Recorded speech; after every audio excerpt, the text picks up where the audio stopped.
Indicator 1.5, teachers and staff have formal ways to provide input regarding the optimal functioning of the school.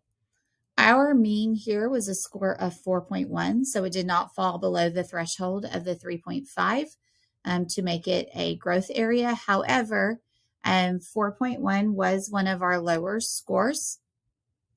So we are naming that as a growth area, and then we took intentional steps to improve that. So one of the ways that we have found that has been really successful with teachers being able to provide input on the functionings of the school is through the systems of teams that we have created. Everything seems to be more streamlined as far as feedback to and from teachers. And this has proven to be very good in addressing questions, addressing feedback, addressing concerns. This is an example of the Building Leadership Team's agenda.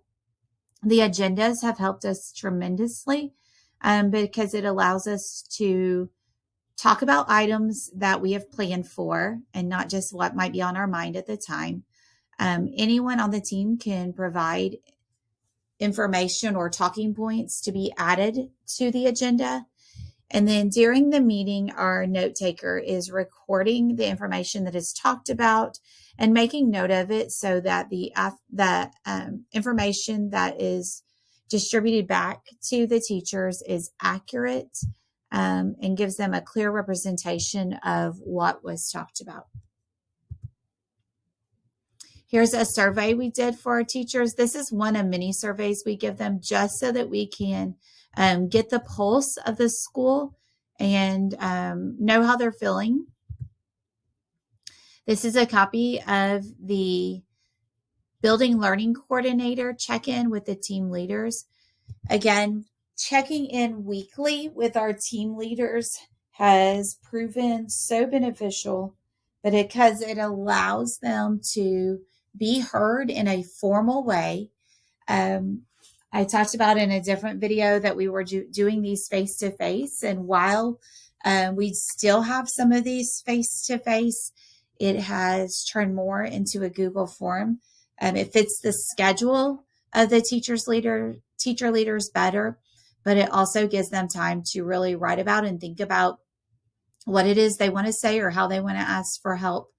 On the other end of it with a Building Learning Coordinator, having all of this in a document helps her see, what are the strengths, where are the teams as far as what they're learning, but also are there commonalities? It helps us identify areas where the whole is struggling or the whole needs some support that we can provide to them. Something that also happened, knowing that this is an area that we wish to grow in. We had a new principal for this coming school year. And so Mrs. Bird provided an opportunity for teachers to meet with her one-on-one, guiding with some guided questions, something you hope we continue doing in the next school year, something we should stop doing, and something that we should consider doing. This was not well attended, actually.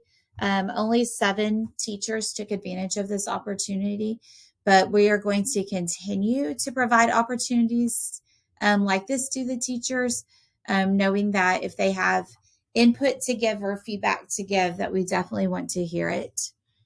The other example is meeting together with teachers in groups. This was an example, this literacy curriculum meeting where we were discussing a new literacy curriculum to let teachers come and just give their feedback and to be heard. Followed below that is some handbook feedback. The handbook had to be revised. And so when there's a big decision like that pertains to our building as a whole, we try to be really intentional now about providing feedback opportunities and input opportunities for our teachers. Something else that we have added is a suggestion box. You can scan the QR code and give feedback. It is anonymous, or you may choose to leave your name, contact information if it's from one of our stakeholders, so that we can hear you